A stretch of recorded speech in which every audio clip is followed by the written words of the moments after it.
ಬಹುಭಾಷಾ ನಟಿ ತಮನ್ನಾ ಭಾಟಿಯಾಗೆ ವಿಶ್ವದ ಮೂಲೆ ಮೂಲೆಯಲ್ಲಿ ಅಭಿಮಾನಿಗಳಿದ್ದಾರೆ. ಈ ನಟಿಯ ಸೌಂದರ್ಯಕ್ಕೆ, ಅಭಿನಯಕ್ಕೆ ಅಪಾರ ಪ್ರಮಾಣದಲ್ಲಿ ಅಭಿಮಾನಿಗಳು ಇದ್ದಾರೆ. ಅದರಲ್ಲೂ ಈ ನಟಿಗೆ ದಕ್ಷಿಣ ಭಾರತದಲ್ಲಿ ಅತಿ ಹೆಚ್ಚು ಫ್ಯಾನ್ಸ್ ಇದ್ದಾರೆ.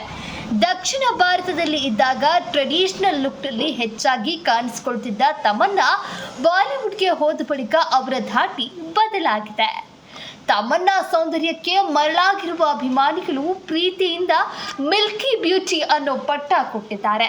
ನಟನೆಯಿಂದ ಸದ್ದು ಮಾಡಿರುವ ತಮನ್ನಾ ವಿವಾದಗಳಿಂದಲೂ ಸದ್ದು ಮಾಡ್ತಿದ್ದಾರೆ. ಸದ್ಯ ಬೆಂಗಳೂರಿನ ಹೆಬ್ಬಾಳದಲ್ಲಿರುವ ಸಿಂಧಿ ಶಾಲೆಯೊಂದು ತನ್ನ ಪಠ್ಯ ಪುಸ್ತಕದಲ್ಲಿ ತಮನ್ನಾ ಭಾಟಿಯಾ ಕುರಿತ ಪಠ್ಯವನ್ನ ಸೇರಿಸಿದೆ. ಈ ಕುರಿತು ಪೋಷಕರು ಶಾಲೆಯ ವಿರುದ್ಧ ಆಕ್ರೋಶವನ್ನ ಹೊರಹಾಕಿದ್ದಾರೆ.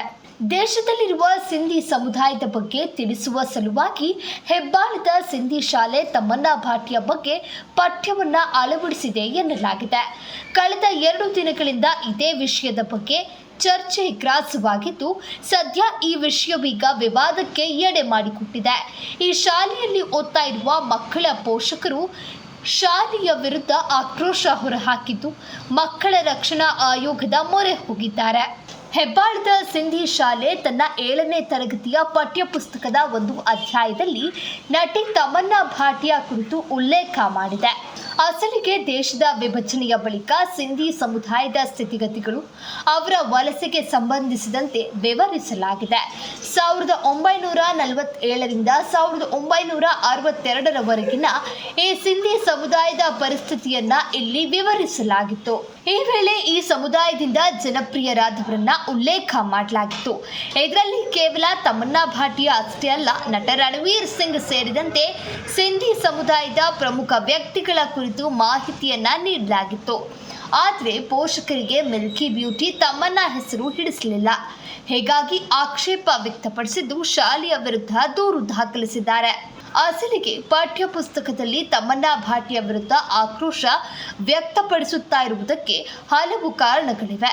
ತಮನ್ನಾ ಇತ್ತೀಚೆಗೆ ಬೋಲ್ಡ್ ದೃಶ್ಯಗಳಲ್ಲಿ ಹೆಚ್ಚಾಗಿ ಕಾಣಿಸಿಕೊಳ್ತಾ ಇದ್ದಾರೆ. ಈ ಕಾರಣಕ್ಕೆ ತಮನ್ನಾ ಬಗ್ಗೆ ಗೂಗಲ್ನಲ್ಲಿ ಸರ್ಚ್ ಮಾಡಿದ್ರೆ ಮಕ್ಕಳಿಗೆ ಬೇಡದ ವಿಷಯಗಳೇ ಬರುತ್ತವೆ. ಹೀಗಾಗಿ ಪಠ್ಯ ಪುಸ್ತಕದಲ್ಲಿ ಅವರ ವಿಷಯ ಯಾಕೆ ಬೇಕು ಅಂತ ಶಾಲಾ ಆಡಳಿತ ಮಂಡಳಿ ವಿರುದ್ಧ ಆಕ್ರೋಶ ಹೊರಹಾಕಿದ್ದಾರೆ. ಕಳೆದ 2 ದಿನಗಳಿಂದ ಇದೇ ಚರ್ಚೆಯಲ್ಲಿದೆ. ಇತ್ತ ಸಿಂಧಿ ಶಾಲೆ ಪಠ್ಯದಲ್ಲಿ ತಮನ್ನಾ ಹೆಸರು ಸೇರಿಸಿದ್ದನ್ನ ಸಮರ್ಥಿಸಿಕೊಂಡಿದ್ರೆ, ಪೋಷಕರು ಈ ಬಗ್ಗೆ ಆಕ್ರೋಶ ಹೊರಹಾಕಿದ್ದಾರೆ. ಈ ಸಂಬಂಧವಾದ ವಿವಾದಗಳು ನಡೀತಾ ಇದ್ದು, ಇದು ದೇಶದಾದ್ಯಂತ ಸುದ್ದಿಯಾಗಿದ್ರೂ ನಟಿ ತಮನ್ನಾ ಕಡೆಯಿಂದ ಇನ್ನೂ ಪ್ರತಿಕ್ರಿಯೆ ಬಂದಿಲ್ಲ. ಸದ್ಯ ತಮನ್ನಾ ಇದೀಗ ಸಿನಿಮಾ ಮತ್ತು ವೆಬ್ ಸೀರೀಸ್ಗಳಲ್ಲಿ ಹೆಚ್ಚಾಗಿ ಕಾಣಿಸಿಕೊಂಡಿದ್ದಾರೆ.